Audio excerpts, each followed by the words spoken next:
Bien, buenas tardes. Buenas tardes a todos. Bienvenidos a la última conferencia del día de hoy, del día 1 de nuestro sexto coloquio de investigación en comunicación. Antes de comenzar, vamos a leer el disclaimer como es costumbre. Y dice así: al ingresar a la presente sesión de UDEM, los participantes entienden y aceptan que sus datos personales y su imagen podrán ser divulgados por la Universidad de Monterrey para los fines aquí descritos. La sesión será grabada y almacenada para conformar un repositorio que servirá para futura consulta y referencia. También podrá ser difundida por la Universidad de Monterrey para fines informativos, administrativos y otros relacionados con la promoción por parte de la universidad.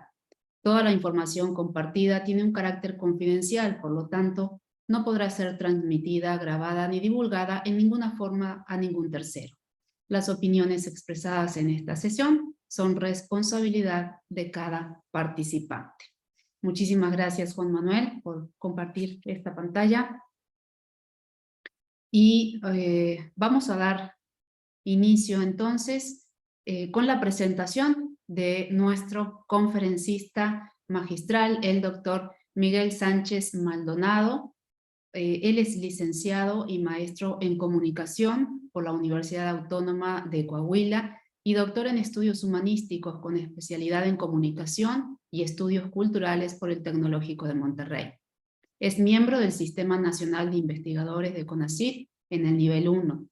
Imparte materias de relaciones públicas, semiótica y comunicación intercultural de la diversidad social, entre otras, en las que incluye reflexiones sobre las diversas manifestaciones del género y la promoción de relaciones de equidad a través de la comunicación social. Es integrante del cuerpo académico Comunicación para el Desarrollo Social. Entre sus proyectos de investigación relacionados con esta línea, destacan el análisis de la construcción de controversias públicas en torno al matrimonio igualitario, análisis semióticos en la construcción de significados de género y procesos de comunicación para el desarrollo y el empoderamiento en el grupo de cocineras tradicionales de Coahuila. Otro de sus intereses de investigación es la comunicación para la salud, con una perspectiva centrada en la cultura, en la que ha publicado artículos y capítulos de libro relacionados con la cultura del autocuidado, de los hombres de clase trabajadora, el tratamiento noticioso de temas de salud como el suicidio y el VIH.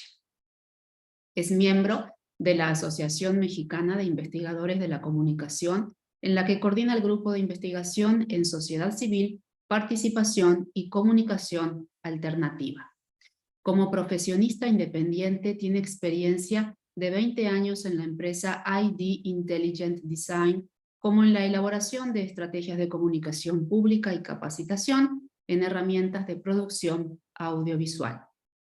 Es así que le damos la más cordial bienvenida a Miguel. Muchísimas gracias, Miguel, por estar aquí. Nos sentimos muy honrados. Y bueno, el micrófono y el escenario virtual son tuyos. Adelante. Muchas gracias, doctora Virginia, y pues aprovecho para agradecerle a la Universidad de Monterrey porque haya reconocido e invitado a la Universidad Autónoma de Coahuila a que compartamos nuestro trabajo de investigación, especialmente aquí en la Facultad de Ciencias de la Comunicación, y pues también el reconocimiento para el trabajo que han hecho el doctor Juan Manuel González y la doctora Virginia en la organización de este sexto coloquio. Bueno, sin más preámbulos, voy a compartir la pantalla y bueno, como comentaba la doctora Virginia, en mi formación soy comunicólogo, principalmente. He estado en algo de producción, pero cuando inicio la aventura de la investigación en ciencias de la comunicación, escojo la línea de comunicación para la salud, una línea que a veces siento, o más bien me reclama celosamente que no la abordo con constancia por esta distracción y dispersión que tengo al estudiar también la comunicación para la diversidad. Pero es lo que nos nutre también a los investigadores, tener esta diversidad de estímulos, de preguntas y de necesidad de encontrar caminos que nos hagan entender mejor los procesos de comunicación social.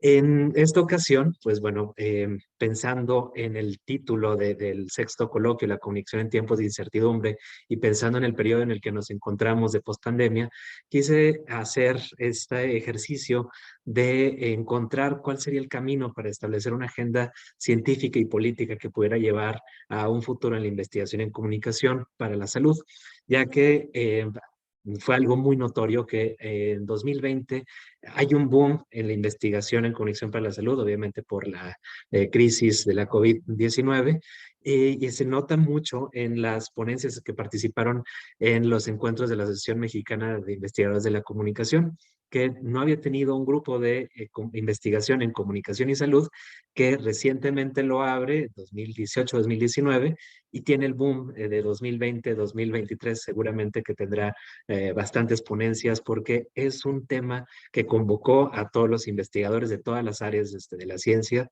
para encontrar soluciones. Pero ¿qué pasa cuando se agota el tema o cuando realmente ya estamos fastidiados de la pandemia y de la COVID, que ya no queremos saber más?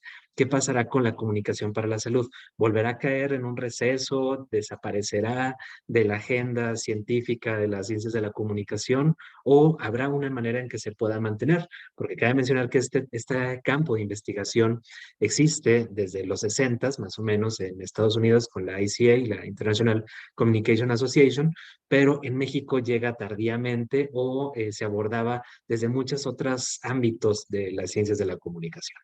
Y entonces la primera pregunta era cómo construir una agenda, y comienzo con un abordaje desde la teoría de los sistemas y también con una relación muy cercana al concepto de incertidumbre y de complejidad.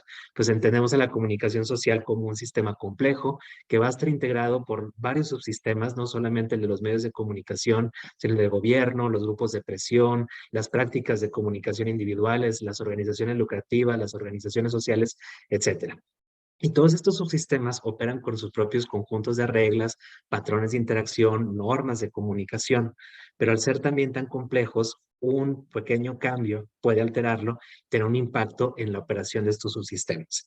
Entonces, lo vivimos todos con la pandemia, no hay que abordar mucho en cómo un pequeño cambio en el que la restricción de la movilidad tiene un impacto grandísimo en las maneras, en los patrones de interacción que teníamos con medios de comunicación, con gobierno, en nuestras prácticas cotidianas. Entonces, al ser un sistema complejo, la comunicación social pues va a tener también una necesidad de generar diferentes agendas temáticas en las que se pueda ir abordando, pero también podríamos caer en una de las primeras, no errores, sino como una práctica que fue confusa al inicio de la pandemia, en el que esperábamos que hubiera una agenda lineal, una línea que nos diera alguien, el gobierno, la Organización Mundial de la Salud, en cómo investigar, cómo tocar este tema, cómo se había roto nuestra normalidad, y habían empezado a aparecer bifurcaciones que luego derivaron también en bifurcaciones temáticas, en los medios de comunicación, por ejemplo, las fake news, pensando así como una bifurcación temática en la que puede haber diferentes versiones de la realidad. En el caso de la investigación científica, ¿cuál sería la forma correcta? En el caso de la promoción de la salud, ¿cuáles eran los mecanismos más adecuados para no tener un problema en esta pandemia, en este nuevo problema de salud que nadie conocía inicialmente? Entonces, cuando aparecen estos pequeños accidentes o puntos de bifurcación, van a desencadenar una necesidad de tomar decisiones políticas para que luego se vayan construyendo agendas públicas distintas, o agendas mediáticas, o agendas sociales, o agendas que nos lleven a las personas, a los grupos, a los actores sociales, a poder tomar decisiones, en el caso de la salud, para salvar nuestra vida principalmente. Entonces, las agendas, como una definición, que también lo tenemos desde la teoría de la agenda setting, son construcciones sociales que se van a generar a partir de interacciones de múltiples agentes. Y en este caso, a mí me interesan tres agendas principales, que son la agenda mediática, de qué se habla en los medios de comunicación; cuál es la agenda política, cuáles son los temas que están poniendo los diferentes niveles de gobierno, las diferentes entidades, las diferentes agrupaciones nacionales e internacionales que marcan política, y que sería como la guía que esperamos los ciudadanos para poder atender este tema de la salud. Y la agenda pública, lo que discutimos las personas en nuestra vida cotidiana. Entonces, esa convergencia de agendas resulta bastante complicada si somos investigadores. Sabemos que no podemos abordar toda la realidad y necesitamos encontrar un punto, y podríamos decir, como en algunos momentos de las investigaciones que he hecho, me voy a enfocar en la agenda mediática. Vamos a ver cómo se habla del VIH, vamos a ver cómo se habla del suicidio. O en la agenda política, bueno, vamos a ver qué aparece en la agenda legislativa de los partidos políticos en el Congreso de la Unión de una manera aislada.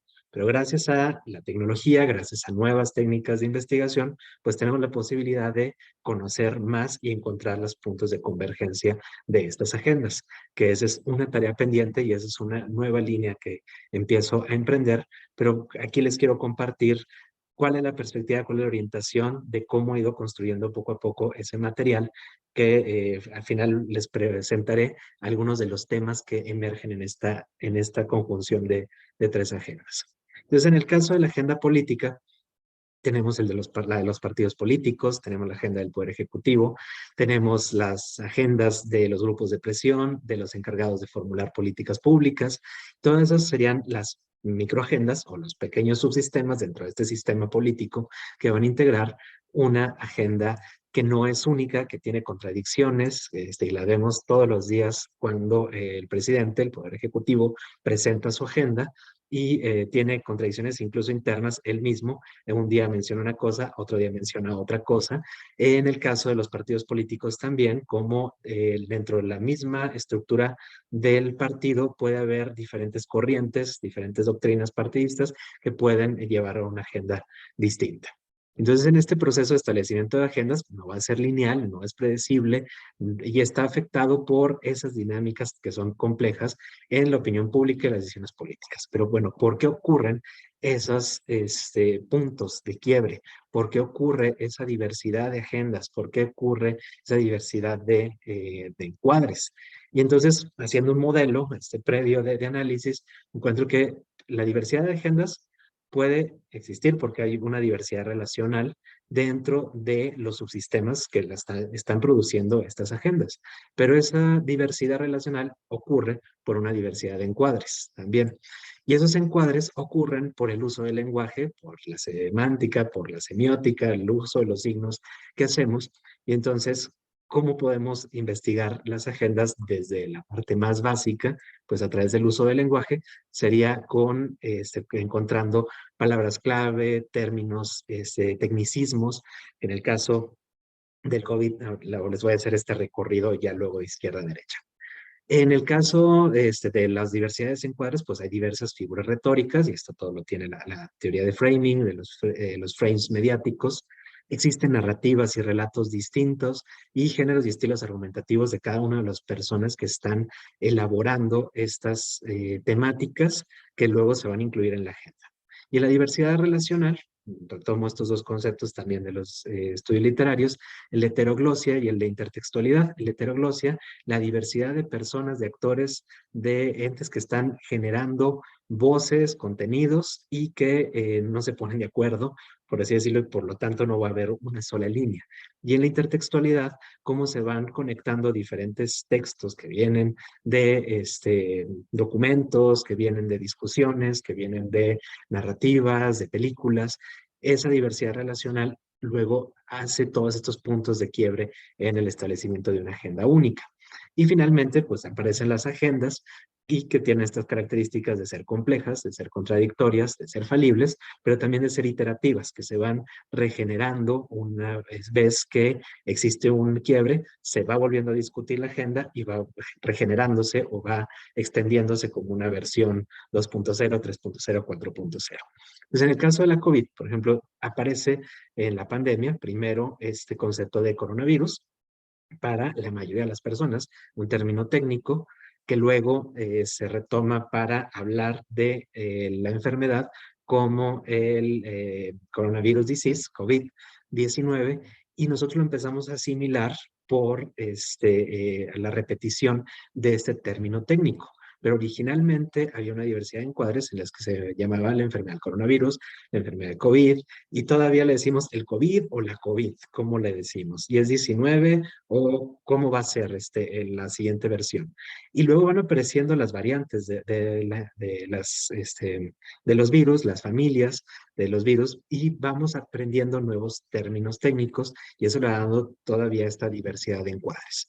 En la diversidad relacional, si esperábamos una línea de los gobiernos en la que en las conferencias vespertinas apareciera el subsecretario López-Gatell a decirnos cuál era la línea que debíamos de seguir todos los mexicanos para proteger nuestra salud, ingenuamente esperábamos eso, pero sin considerar la heteroglosia, en la que, pues bueno, luego mi médico familiar, mi amigo que también es oftalmólogo, mi vecina que es sobandera, me daba una opinión distinta y utilizando términos técnicos distintos, figuras retóricas distintas, narrativas y relatos distintos, y eso complicaba la forma en que yo me estaba relacionando con la agenda del cuidado de mi salud ante la COVID. Con el caso del VIH es muy similar. Quienes vivieron en los 80s, en el inicio de la epidemia, este concepto de la enfermedad del SIDA, el concepto del virus de inmunodeficiencia humana y luego cómo van apareciendo nuevos términos. Eso nos va hablando de cómo va evolucionando la agenda. Y entonces, en el caso del VIH, si pensamos en los términos técnicos y decíamos el virus del SIDA, en la iteración que ha habido de la agenda respecto a la prevención y al tratamiento del VIH, la mayoría de las personas sabemos que no es el virus del SIDA, sino el virus de inmunodeficiencia humana. Una narrativa era, el SIDA es letal. Una vez que da SIDA, es una sentencia de muerte. A partir de la investigación, la heteroglosia, las diferentes fuentes científicas que iban apareciendo, los tratamientos, vemos que la agenda ahora ya no es el SIDA, no es una enfermedad letal. Si no es atendido, es una enfermedad letal. Pero si es atendido gracias a los antirretrovirales, gracias a este concepto de este tecnicismo de los antirretrovirales que llega a través de la intertextualidad, cuando lo veo en una serie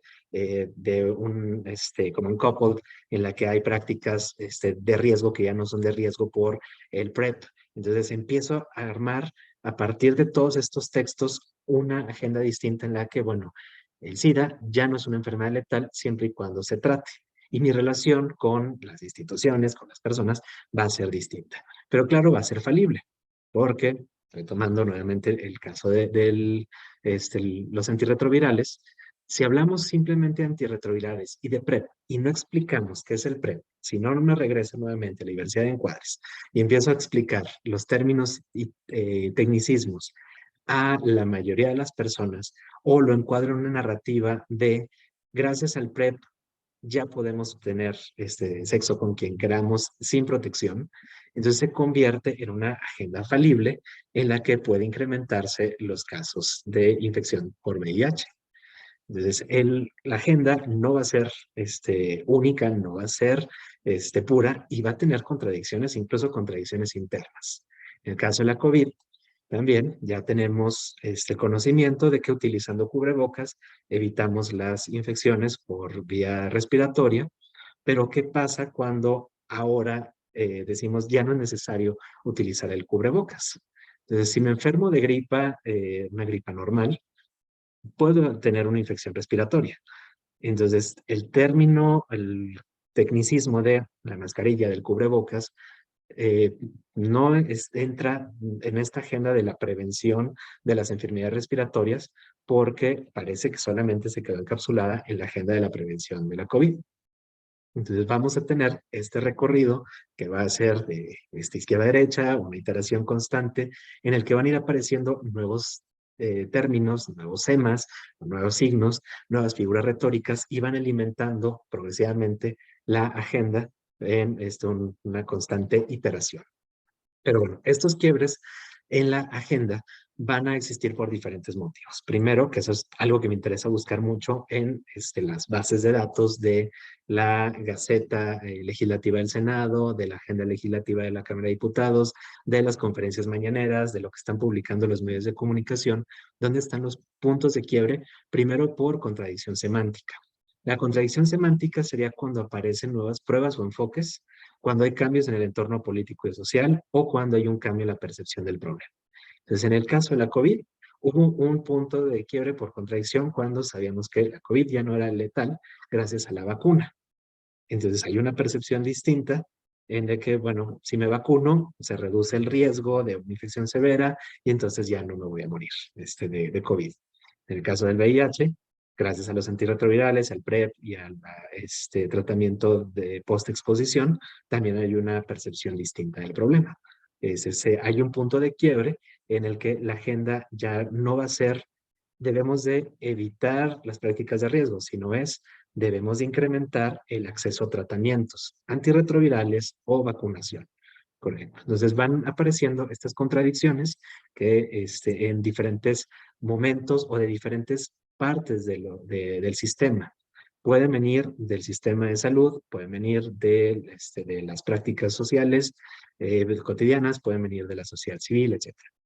Otro de los puntos de quiebre en la agenda sería la complejidad semántica, que sería la inicial, cuando llega un nuevo concepto, un nuevo tema, un tecnicismo que no entendemos y que requiere de una nueva alfabetización, como tuvimos esa alfabetización al inicio de la pandemia, o como hemos ido teniendo una alfabetización en cuestión de prácticas sexuales de riesgo, en el caso de las infecciones de transmisión sexual.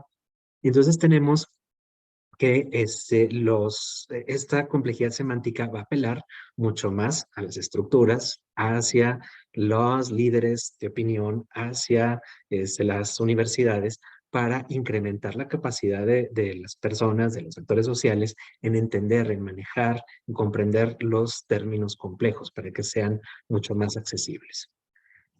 El tercer tipo que ocasiona los puntos de quiebra en esta agenda sería la incertidumbre semántica. Y en esta incertidumbre es cuando hay una ambigüedad muy grande en los términos, conceptos que se están utilizando en la comunicación pública y que pueden tener consecuencias negativas, que es cuando, muy parecido a nuestra complejidad semántica, pero más bien cuando sí es un concepto completamente nuevo y que apenas se está logrando tener una definición.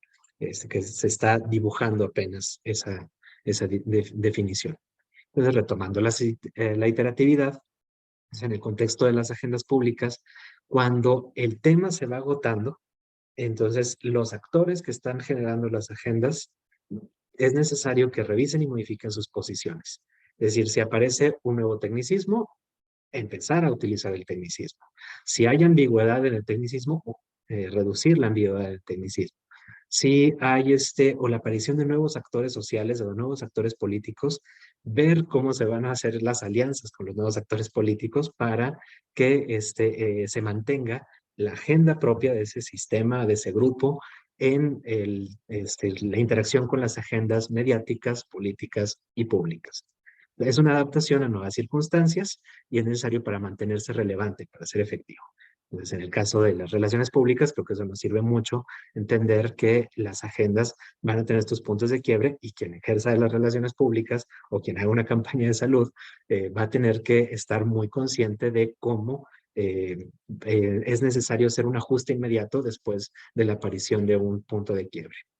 El agotamiento semántico es un concepto que también estaba pensando que nos ocurre a todas las personas cuando repetimos muchas veces una palabra, como cuando decimos muchas veces mayonesa, llegamos a la repetición número 500 y pierde sentido, ya no significa nada, hay como una desconexión entre el significado y el significante, pensando en Saussure, pero ocurre también cuando hay una sobreexposición de los medios de comunicación o cuando el político trata tantas veces ese mismo tema, ese mismo tecnicismo, esa misma narrativa, ese mismo estilo argumentativo, esa repetición constante hace que se agote el discurso, que se agote esa parte de la agenda y va desapareciendo poco a poco.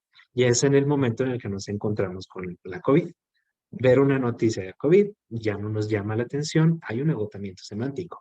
Un agotamiento semántico en los anuncios, en la señalética de uso de cubrebocas, de uso de gel antibacterial, o un agotamiento semántico en el concepto de distancia. Se repite tanto que pierde sentido y no hay nuevos elementos semánticos que ayuden a reforzar la agenda inicial.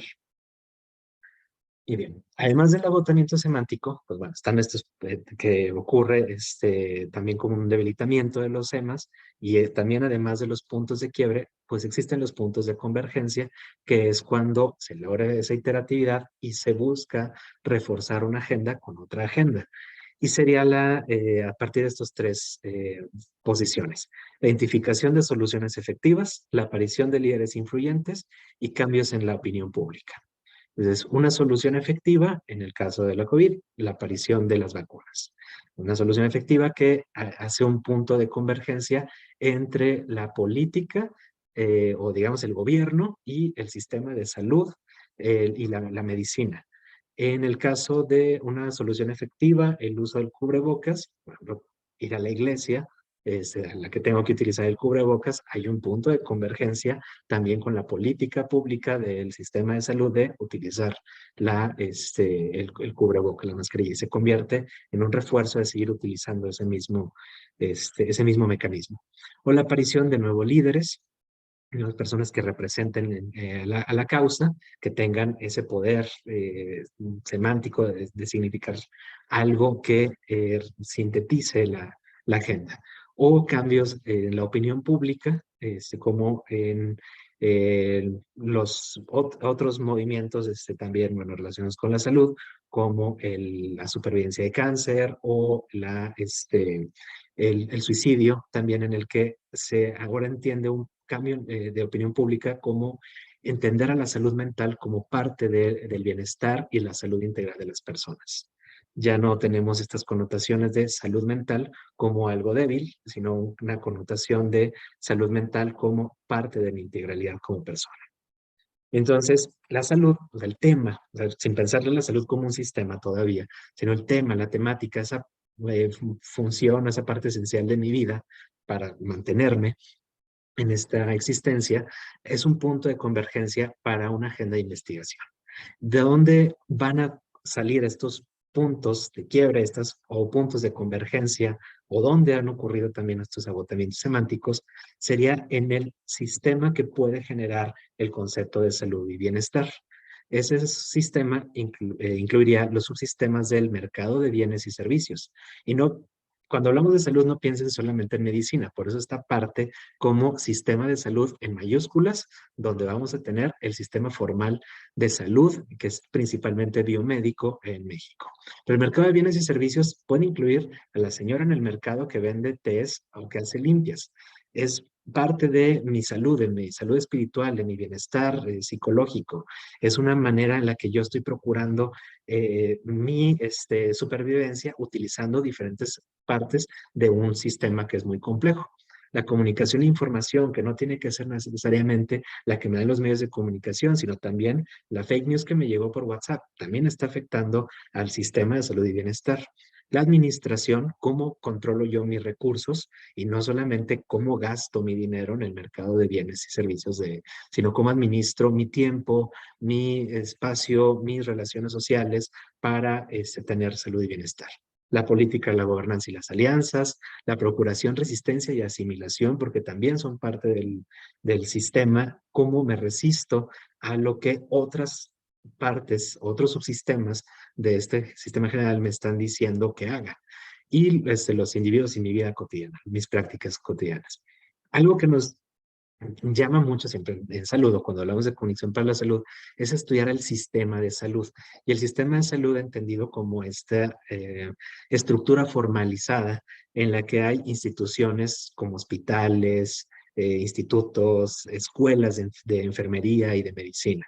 Los profesionales reconocidos por una estructura política y económica, los pacientes, el financiamiento, las políticas que vienen desde una Secretaría de Salud, desde una comisión de salud en el Congreso de la Unión o en la Cámara de Senadores, la tecnología médica, la participación ciudadana, la respuesta organizada que tenemos los ciudadanos, también es parte del sistema de salud formalizado y nuestro contexto social y cultural. Y entonces, a partir de esos locus o de esos lugares, van ocurriendo, y es como un esbozo, algo preliminar de lo que he encontrado en esta convergencia de agendas entre lo que se ha publicado en la OMS, lo que me comenta el presidente en las mañaneras, de la primera mañanera hasta la última, que fue bueno, que tengo registrada el 29 de diciembre de 2022, las agendas legislativas de la Cámara de Diputados y la Cámara de Senadores, y la repetición constante que encontramos de temas de salud en los medios de comunicación. Y entonces aparece el tema de la salud mental como un nuevo ámbito para la comunicación para la salud. La vacunación, no solamente la vacunación contra la COVID, sino retomar esta postura que en algún momento tuvo un agotamiento semántico, y ocurre esta agenda llamada antivacunas, pero ahora retomamos en algunas partes la fe en la vacunación. Los procesos de telemedicina, que pueden ser los de aplicación tecnológica o los de comunicación interpersonal, como aprendimos a recibir consulta a través de WhatsApp o de Messenger o de Instagram con nuestros médicos. Las enfermedades infecciosas se retoman. No disminuyó la prevalencia de tuberculosis, de malaria y de VIH, que están en los objetivos de desarrollo sostenible. Las enfermedades crónicas, que se incrementan, principalmente diabetes y enfermedades isquémicas del corazón. Y el envejecimiento poblacional, esta transición también epidemiológica que estamos teniendo en los países desarrollados y en los de vías de desarrollo. La salud ambiental y el cambio climático, la cobertura sanitaria universal, que es también otro de las evidencias que nos deja la pandemia, en la que no todo el mundo tenía el mismo acceso a la salud, la seguridad alimentaria, a partir de la guerra, la guerra Rusia-Ucrania, y la resistencia microbiana, muy débil, y el uso de nuevas drogas, pero que va escalando también, porque hay una convergencia entre la agenda política de las relaciones internacionales, México, Estados Unidos, China, en el que el uso de nuevas drogas va incrementando de presencia, pero el de resistencia microbiana, ahí está, abajo, muy, muy leve, que se menciona.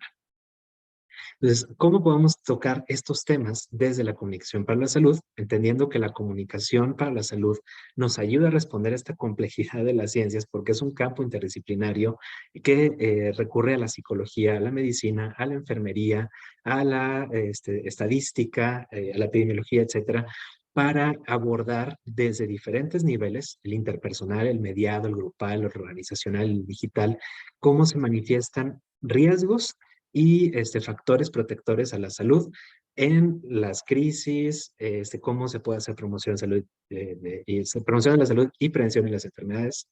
La comunicación interpersonal, no necesariamente médico-paciente, sino proveedor de salud, que puede ser reconocido o no reconocido por el sistema.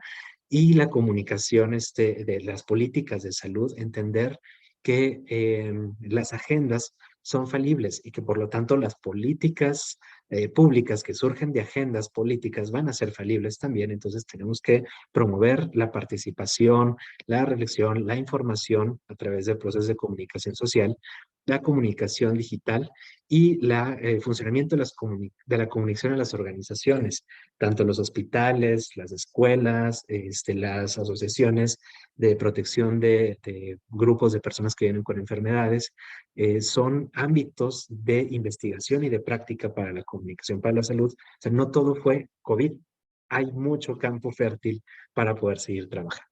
Entonces, ¿cómo podemos hacer este trabajo de investigar e intervenir desde la comunicación para la salud? Primero, identificando temas y problemáticas de mayor relevancia y urgencia en este contexto post-pandemia. ¿Dónde están en las agendas? En la agenda política, en la agenda pública, en la agenda mediática, al menos. Definir preguntas de investigación que hablen de esta complejidad del sistema, que no puede ser resuelto por una institución, que la salud siempre tiene que tener visión intersectorial y este abordaje interdisciplinario. Y utilizar estas metodologías y técnicas nuevas utilizando procesamiento de grandes volúmenes de datos para encontrar patrones distintos de interacción en los subsistemas. Sí podemos seguir haciendo la investigación en comunicación para la salud a nivel individual, a nivel local, a nivel pequeño, pero utilizando ahora herramientas de volúmenes de datos mayores, podemos entender esta complejidad porque ya vemos que la salud no es localizada, sino que tiene un impacto global. Lo que hacemos aquí en México tendrá un impacto en otras partes del mundo.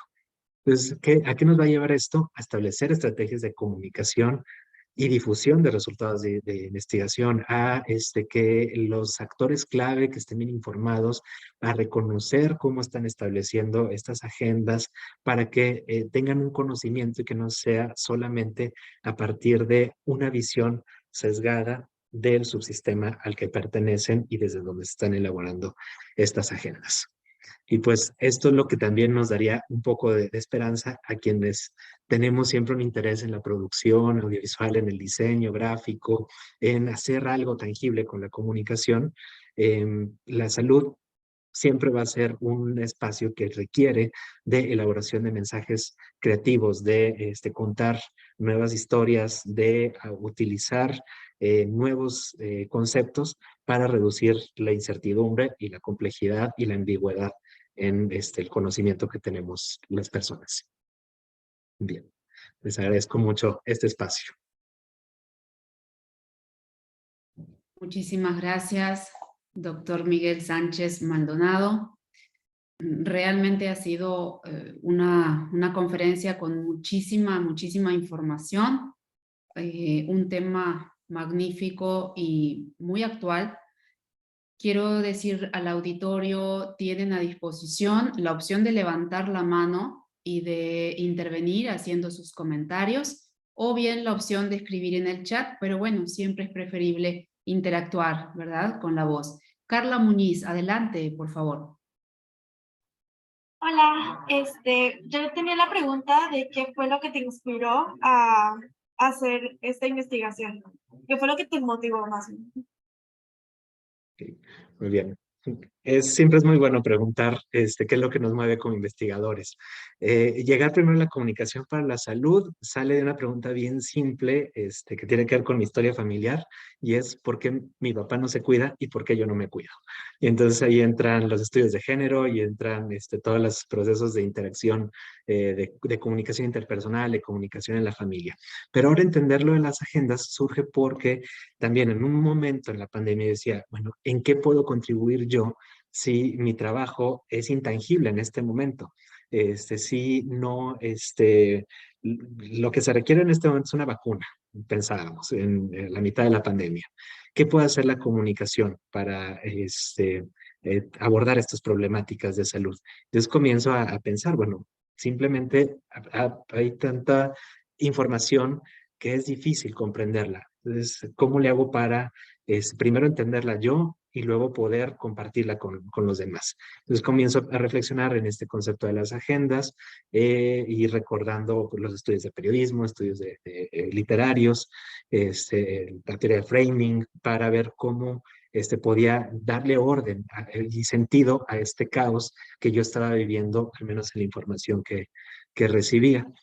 Y también, pues bueno, la esperanza de que cada vez tenemos herramientas tecnológicas más potentes que nos permitan analizar esta cantidad de datos. Yo no podría leer todas las mañaneras ni todas las versiones estenográficas del Senado y de la Cámara de Diputados, pero sí lo puedo hacer a través de los procesadores de lenguaje natural o de herramientas de análisis textual.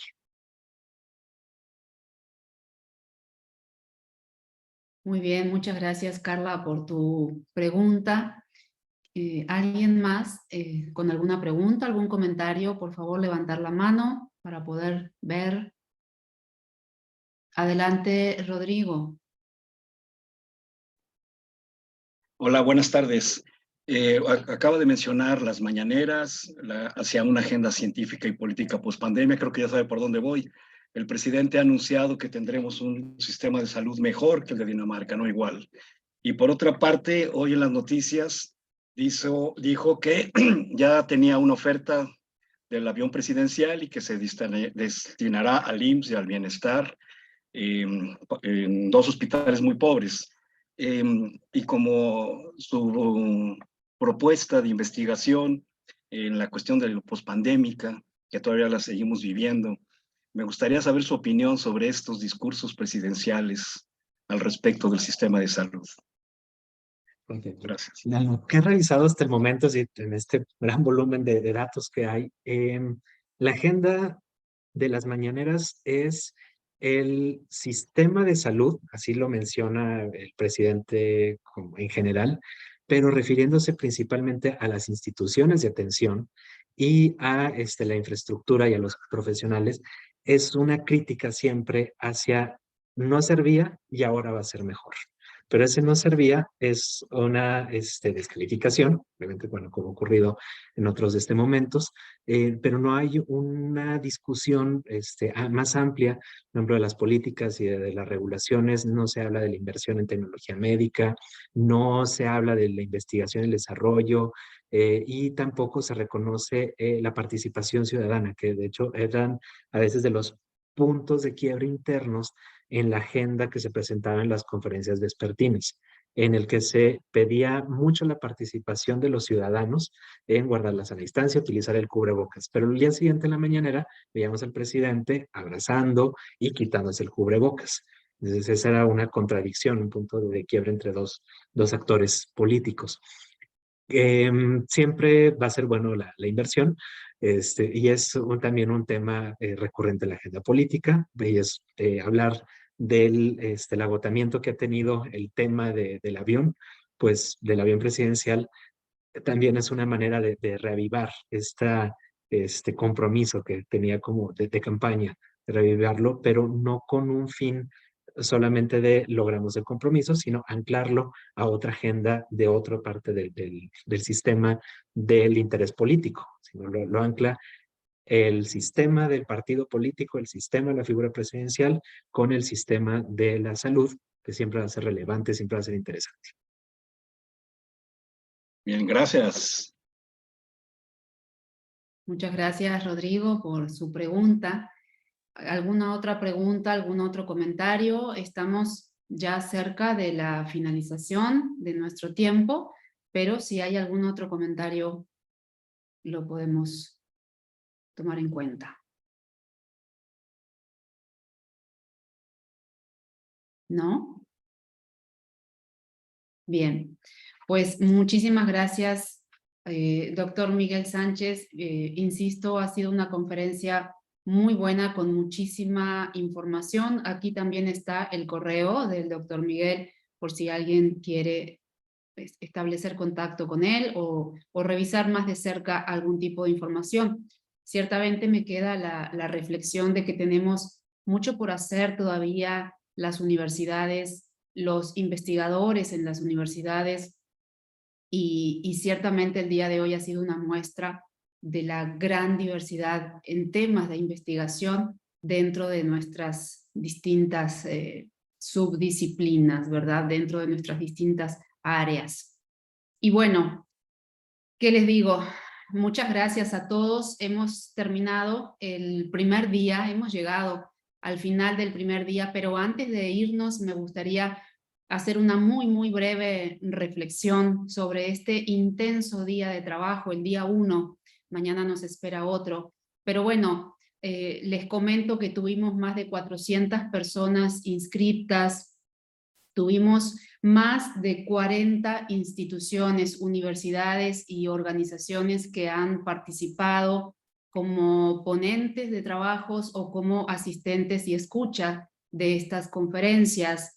Tenemos además una cobertura internacional muy interesante porque han participado 17 personas de 17 países diferentes. Entonces, realmente nos quedamos en la UDEM y de parte del equipo organizador, nos quedamos muy contentos por haber tenido este día, que no hubiese sido posible sin el apoyo y la asistencia de todos ustedes y especialmente pues de nuestra universidad invitada, los colegas, los compañeros de la Universidad Autónoma de Coahuila.